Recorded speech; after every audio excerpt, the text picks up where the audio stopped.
ಬಗ್ಗೆ ಪ್ರಖರವಾಗಿ ಮಾತಾಡ್ತಿದ್ದಾರೆ, ಅವರನ್ನ ಸೈಡ್ ಲೈನ್ ಮಾಡೋ ಇದು ನಡೀತಾ ಇದೆ. ಉದಾಹರಣೆಗೆ ಯತ್ನಾಳ್ ಅವ್ರನ್ನ ಉಚ್ಚಾಟನೆ ಮಾಡಿದ್ದಾರೆ. ಪ್ರಖರ ಹಿಂದುತ್ವವಾದಿಗಳು ಹೌದು, ಪಕ್ಷದ ಬಗ್ಗೆನೂ ಅಭಿಪ್ರಾಯ ಇತ್ತು, ಅದು ಸಹ ಉಚ್ಚಾಟನೆ ಆಗಿದ್ದಾರೆ. ಈಗ ಯತ್ನಾಳ್ ಸಂಬಂಧಪಟ್ಟ ಹಾಗೆ ನಾನು ಹೇಳೋದಿಷ್ಟೇ, ಕೇಂದ್ರದ ಬಿಜೆಪಿಯ ಪದಾಧಿಕಾರಿಗಳು ಮರುಪರಿಶೀಲಿಸಬೇಕು ಅನ್ನುವಂಥದ್ದು ನನ್ನ ಅಭಿಪ್ರಾಯ. ಈಗ 3ನೇ ಬಾರಿ ಅಂತ ಅವ್ರು ಹೇಳ್ತಾರೆ. ಕೆಲವೊಂದ್ಸಲ ಬಹಳ ಹಿಂದುತ್ವದ ಸಂಬಂಧಪಟ್ಟಾಗೆ ನೇರ ನುಡಿ ಮಾತನಾಡುವಂಥ ವ್ಯಕ್ತಿತ್ವ ಇರುವಂಥ ಬಸನಗೌಡ ಯತ್ನಾಳ್ ಅವರು. ಹಾಗಾಗಿ ಸ್ವಲ್ಪ ಪಕ್ಷಕ್ಕೆ ಮುಜುಗರ ಆಗಿರಬಹುದು.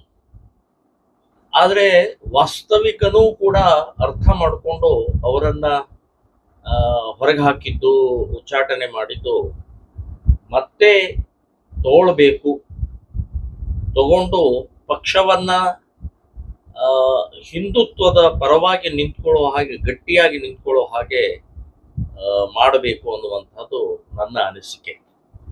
ಆಕ್ಚುಲಿ ಅದು ಬಿಜೆಪಿದು ಆಂತರಿಕ ವಿಚಾರ.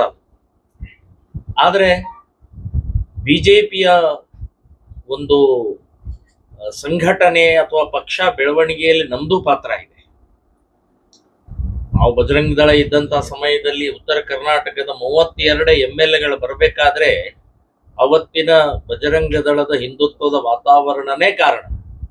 ಸೊ ನನ್ನ ಪ್ರವಾಸ, ನನ್ನ ಓಡಾಟದ ಪ್ರಖರ ಹಿಂದುತ್ವದ ವಿಚಾರಧಾರೆಯಿಂದನೇ ಉತ್ತರ ಕರ್ನಾಟಕದಲ್ಲಿ 32 ಸೀಟ್ಗಳು ಬಂತು.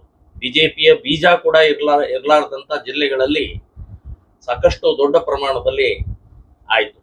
ಹಾಗಾಗಿ ನಮಗೂ ಈ ಸಂದರ್ಭದಲ್ಲಿ ಹೇಳೋಕ್ಕೆ ಹಕ್ಕಿದೆ ಅಂತನ್ನುವಂಥ ದೃಷ್ಟಿಕೋನದಿಂದ ಹೇಳ್ತಾ ಇದ್ದೇನೆ. ಮರುಪರಿಶೀಲಿಸಬೇಕು, ಅವರನ್ನು ತಗೊಳ್ಬೇಕು. ಮತ್ತು ಇವತ್ತಿನ ದಿನದಲ್ಲಿ ಎದುರಾಳಿಯ ಕಾಂಗ್ರೆಸ್ ಪಕ್ಷ ಅಧಪತನ ಆಗ್ತಾ ಇದೆ. ಬಹಳ ದೊಡ್ಡ ಪ್ರಮಾಣದಲ್ಲಿ ಇವತ್ತು ಜನಸಾಮಾನ್ಯರಲ್ಲಿ ಒಂಥರ ಹೇಸಿಗೆ ಬರ್ತಾ ಇದೆ. ಎಲ್ಲ ಕ್ಷೇತ್ರದಲ್ಲೂ ಇವತ್ತು ಬರೀ ಗ್ಯಾರಂಟಿಯ ಹೆಸರಿನಲ್ಲಿ ಸಮಾಜವನ್ನ, ಜನರನ್ನ ನಿಷ್ಕ್ರಿಯ ಮಾಡ್ತಾ ಇದ್ದಾರೆ, ಭಿಕ್ಷುಕರನ್ನಾಗಿ ಮಾಡ್ತಾ ಇದ್ದಾರೆ. ಸೊ ಜನಸಾಮಾನ್ಯರಲ್ಲಿ ಅಸಮಾಧಾನ ಇದೆ, ಅತೃಪ್ತಿ ಇದೆ.